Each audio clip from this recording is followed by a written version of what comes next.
எகிப்துல இருந்து இஸ்ரவேல் ஜனங்க விடுதலையாகி வர்றாங்க. செங்கடலை தேவன் ரெண்டா பிளக்குறாரு. அவங்களுக்கு விரோதமா எந்த ஜாதியும் எதிர்த்து ஜெயிக்கவே இல்லை. இதை அறிந்து கொள்ளுகிற எல்லா ஜனங்களும் ராஜாக்களும் இஸ்ரவேல் ஜனங்களை பார்த்து பயப்படுறாங்க.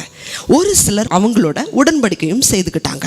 அப்படி மோவாபிய ராஜா இஸ்ரவேல் ஜனங்களை பார்த்து பயப்படுறாரு. தீர்க்கதரிசியை வைத்து இஸ்ரவேல் ஜனங்களை சபிச்சுட்டா நம்ம யுத்தம் பண்ணும்போது ஈஸியா இஸ்ரவேல் ஜனங்களை சாகடிச்சிடலாம், மேற்கொண்டரலாம் அப்படின்னு சொல்லி மோவாபிய மன்னன் பாலாக் நினைத்தார். அதனால கூலி கொடுத்து பிலேயாம் தீர்க்கதரிசியா வர வைக்கிறாங்க. ஆனா கர்த்தர் பிலேயாம் தீர்க்கதரிசி வரும் பொழுது ஒரு தூதனை பட்டயத்தோடு நிறுத்தி எச்சரிக்கிறார். நீ போ, ஆனா நான் சொல்றத மட்டும்தான் நீ சொல்லணும். வான் பண்ணி கட்டளை கொடுத்து எச்சரிச்சு அனுப்புறார். பிலேயாம் வந்து நிக்கிறாரு. பிலேயாம தேவன் நம்பல, மாற அவரே இறங்கி இஸ்ரவேல் ஜனங்களை ஆசீர்வதிக்கிறார். நீ ஆற போல பரம்புவ, நீ தேசமெங்கும் நீ செழிப்ப, உன் சத்துருக்களுடைய எலும்புகளை எல்லாம் நீ நொறுக்குவ.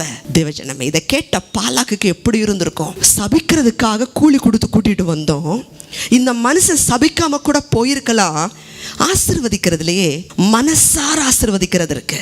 இந்த வசனங்களை நீங்க வாசிங்கன்னு சொன்னா தேவன் வர்ணிச்சு அன்பு காமிச்சு ஒரு குழந்தை ஆசீர்வதிக்கிறது போல தேவன் வர்ணிச்சு ஆசீர்வதிப்பார். தேவன் நம்மளை இப்படி மனதுருகி விரும்புகிறார், நம்மள அளவு கிடந்து நேசிக்கிறார். பரலோகத்துல திரளான பொக்கிஷம் இருக்கு, எல்லாத்தையும் விட்டுட்டு தான் உங்களுக்காக எனக்காக இறங்கி வந்தார் அப்படின்னு சொன்னா நம்ம எவ்வளவு விலையேற பெற்றவர்கள், எவ்வளவு விசேஷமானவர்கள். ஆனா நம்ம அதை புரிஞ்சுக்கிறதில்ல.